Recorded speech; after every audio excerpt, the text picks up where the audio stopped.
नमस्कार। मैं आज इस विषम परिस्थिति जो हमारे सामने उपस्थित हुई है, पूरी दुनिया के सामने उपस्थित हुई है, इस पर कई लोगों का जीवन कठिनाई में पड़ गया है। ऐसी स्थिति है। कई लोगों का जीना दूभर हो गया है और कई लोग अपनी ज़िंदगी से हार मानकर चले गए हैं इस दुनिया से।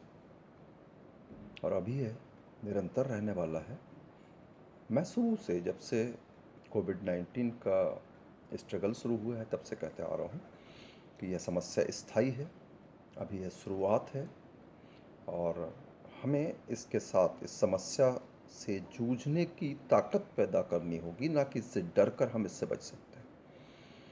तो वही आज वैज्ञानिकों ने कहा, सरकारों ने, प्रशासन ने मानना शुरू कर दिया और वो भी वही कह रहे हैं, क्योंकि यथार्थ वही है। यथार्थ हमेशा थोड़ा अजीबोगरीब होता है, देर से समझ आता है, लेकिन सबको नहीं।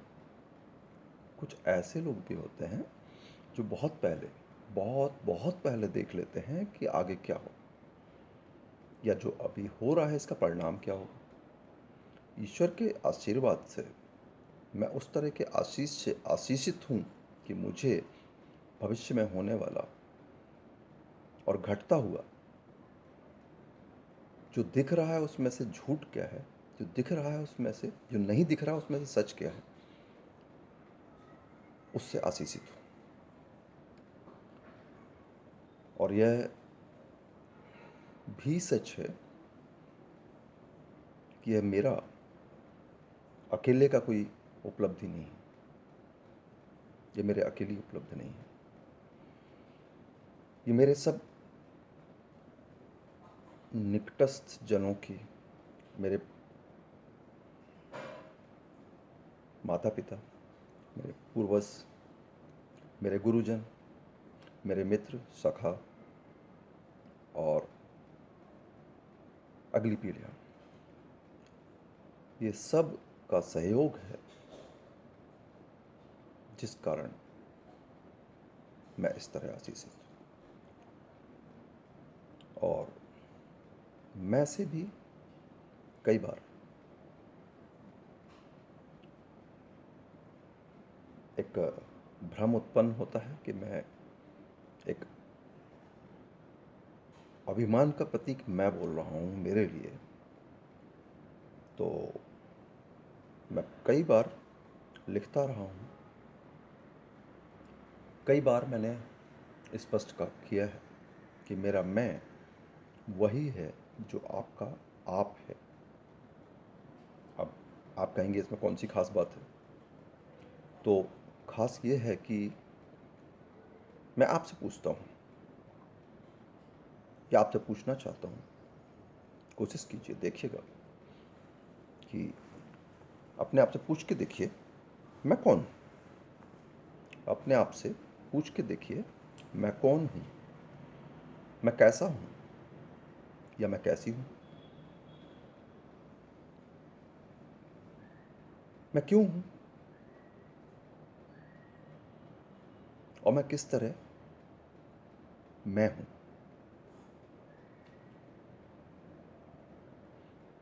मैं कैसा दिखता हूँ या कैसी दिखती हूँ, इसके लिए आप आईने को देखना चाहेंगे, लेकिन आईने में जो शख्स दिख रहा है, जो शक्ल सूरत, जो इंसान का एक शरीर दिख रहा है, वैसे दुनिया में 32 लोग और हैं जो एक लॉ ऑफ सिमिलरिटी बोलता है।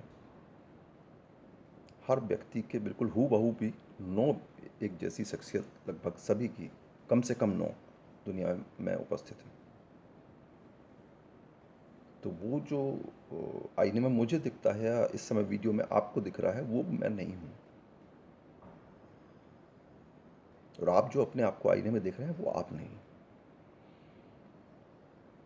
आप भी उसी तरह आप बने हैं, आपका वाला मैं उस तरह मैं बना है, जैसा मैंने मेरे अपनों के विषय में, मेरे पूर्वजों के विषय में, मेरे माता पिता गुरुओं के विषय में कहा, जिनके कारण मैं आशीषित हो सका चीज़ों को देखकर जानने से। इस कारण मैं बना। एक तो ये हो गया। दूसरा, मैं अगर मैं देखना चाहूँ कि मैं इस शरीर में ही, चलिए थोड़ी देर के लिए मान लिया कि मैं शरीर में जो हूँ, जो दिख रहा हूँ, जो बोल रहा हूँ वही है, तो मैं इसमें से जो आवाज़ निकाल रहा है वो कार्ड वो मैं है, मैं जो सामने चेहरे में दिख रहा है वो मैं है, या मेरे जो हाथ हैं ये मैं है, या इनके ना रहने पे भी मैं रहता है, या मेरे इस शरीर से निकल जाने के बाद मैं समाप्त हो जाऊंगा। अपने बारे में सोचिएगा थोड़ा इसी तरह कि आपके शरीर से आपका आप निकल जाने के बाद क्या आप समाप्त हो जाएंगे पूरी तरह? शायद आपको इशारा मिल गया होगा कि मेरा मैं और आपका आप वो नहीं जो सामान्यतः देखा सुना समझा जाता है। इसलिए मैं कई बार स्पष्ट कर चुका हूँ और मुझे मेरा मैं को मैं बोलने में दिक्कत है। और ये मैंने एक मेरे बहुत प्रसिद्ध लेख का शीर्षक हालांकि मुझे बाद में बदलना पड़ा, क्योंकि ये जो मैं है वो आपको मुझसे दूर करने का बहुत बड़ा कारण बन जाता है। उस लेख में भी मैंने मैं को डिस्क्राइब किया था।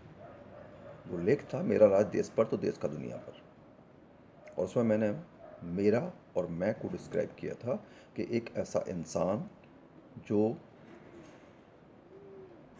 समाज को समता से देखता हो स्वयं की तरह, वो मैं हो सकता है इस भारत का। और जिस दिन कोई ऐसा मैं जैसा मैं हूँ वो स्वीकार कर लिया जाएगा भारत में, उस दिन भारत दुनिया का सर्वोपरि सिरमौर होगा। ये उस लेख का लब-ओ-लुआब था। और फिर भी मेरा राज देश पर तो देश का दुनिया पर का टाइटल मुझे इस कारण बदलना पड़ा कि कम से कम लोग वहाँ अंदर तक पहुँचें, फिर जान लें। मैंने बाकी कुछ नहीं बदला, सिर्फ टाइटल बदला। हमारा राज देश पर तो देश का दुनिया पर कटा। तब कुछ लोगों ने उसको पढ़ना चाहा और उसके लिए संभवतः उसी कारण उस जैसे लेख या उस लेख के कारण मुझे citizen integration peace society international ने 2010 26 अक्टूबर को दिल्ली में बुलाकर एक राष्ट्रीय सम्मान के लिए आमंत्रित किया था। मैं नहीं आ पाया। उस समय तक मेरी क्षमता उतनी नहीं थी जितनी कि आज हो गई है कि मैं आपसे वीडियो पे बात कर सकूं। और ये जो सत्य है, ये जो यथार्थ है, यह उतना ही गूढ़ है जितना कि मैं आपको नहीं समझ में आ रहा हूँ, उतना ही विवश भी रहा है जितना कि मैंने कहा कि मैं 26 अक्टूबर 2010 को दिल्ली आने की स्थिति में नहीं था। चलिए, आज मैं दिल्ली में हूँ और कुछ लंबे समय से दिल्ली में हूँ, लेकिन वो दिल्ली बहुत साल लग गए, 2010 से 2020 हो गया, तब आकर यहाँ रुकना संभव हुआ, वो भी ईश्वर के रोक के जाने पर, लॉकडाउन में फंस जाने का। नहीं तो आके चला गया होता। चलिए, नमस्कार। अभी इतना ही, बाकी बात अगले में करते हैं आगे।